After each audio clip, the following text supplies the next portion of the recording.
Salut à tous, bienvenue sur la chaîne Techno et bienvenue ici en Californie, au cœur de la Silicon Valley. Regardez, on vous raconte pas de bêtises, c'est écrit là. Nous sommes, Jérôme, au siège de Google, au Googleplex, pour évoquer ensemble un projet fou.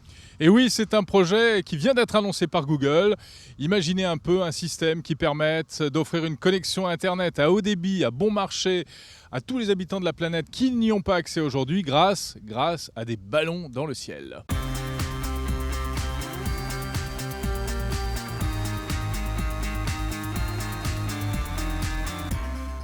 Alors juste une petite précision pratique, nous avons des lunettes de soleil parce qu'il y a beaucoup de soleil ici en Californie. On n'a pas l'habitude, ça nous change de notre studio parisien et nos pauvres petits yeux souffrent.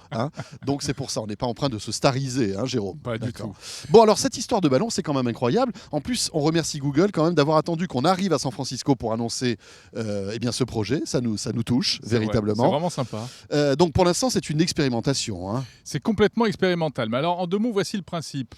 Eh bien, il y a des endroits sur la planète où il y a des montagnes, il y a des jungles, des forêts, etc. Et en plus, souvent dans des pays qui ne sont pas très riches et qui donc n'ont pas la possibilité de développer une grosse infrastructure pour les téléphones mobiles avec de la fibre, etc. En fait, il y a 2/3 de la population dans le monde qui n'a pas accès facilement et à un prix acceptable au haut débit. C'est quand même incroyable, 2/3 de la population. Alors l'idée de Google, eh bien, c'est d'envoyer dans l'espace, dans la stratosphère, des petits ballons qui vont servir de réémetteurs, en fait d'émetteurs, pour pouvoir ensuite se connecter à Internet.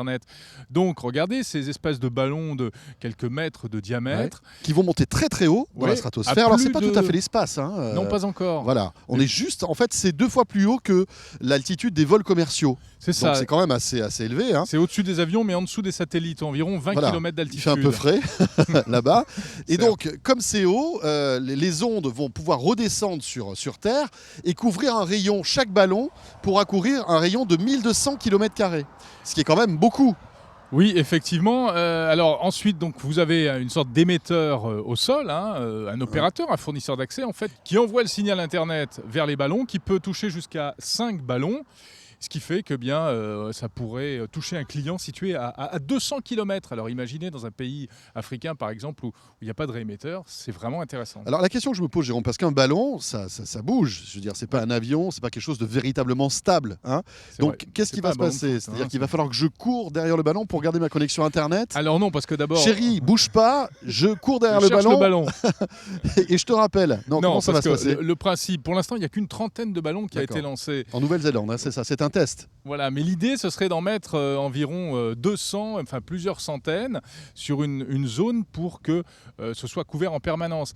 Et en fait, les ingénieurs au sol conservent un certain contrôle sur les ballons. Ils peuvent les télécommander en quelque sorte? D'une certaine manière, et c'est très astucieux, en jouant sur les courants, sur les vents. C'est-à-dire qu'ils les font monter, par exemple, pour attraper un vent qui va vers l'ouest, ou bien descendre pour attraper un vent qui va vers l'est. Ok, bon alors pour l'instant on l'a dit, c'est une expérimentation. C'est un projet sérieux pour Google à ton avis? Est-ce que véritablement, alors c'est peut-être un essai ou est-ce que dans quelques années on peut imaginer qu'il y en ait partout dans le monde? On peut penser que c'est une très bonne idée c'est un système de substitution pour certaines régions qui n'ont pas les infrastructures qu'on connaît nous en Europe. Ce qu'il y a, c'est que Google ne va pas tout faire tout seul, c'est clair. C'est une idée qu'il lance et maintenant il cherche des partenaires pour essayer d'aller plus loin.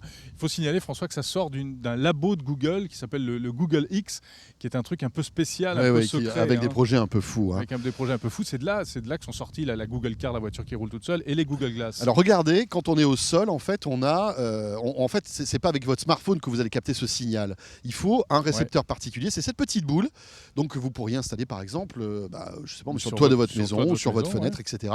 Et c'est ce système-là qui capterait donc le signal Internet.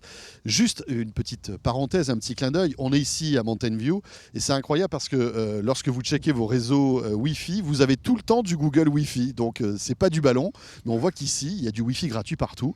Et c'est quand même génial. Alors, en même temps, on est sur la patrie de Google, donc. Et on voit c'est leur terrain, quoi. C'est chez eux et il y a du Wi-Fi Google partout. C'est plutôt pas mal. Voilà, la chaîne Techno 01net. On se retrouve bien sûr demain, Jérôme, et puis toute une série de reportages depuis la Silicon Valley. Portez-vous bien. Salut à tous.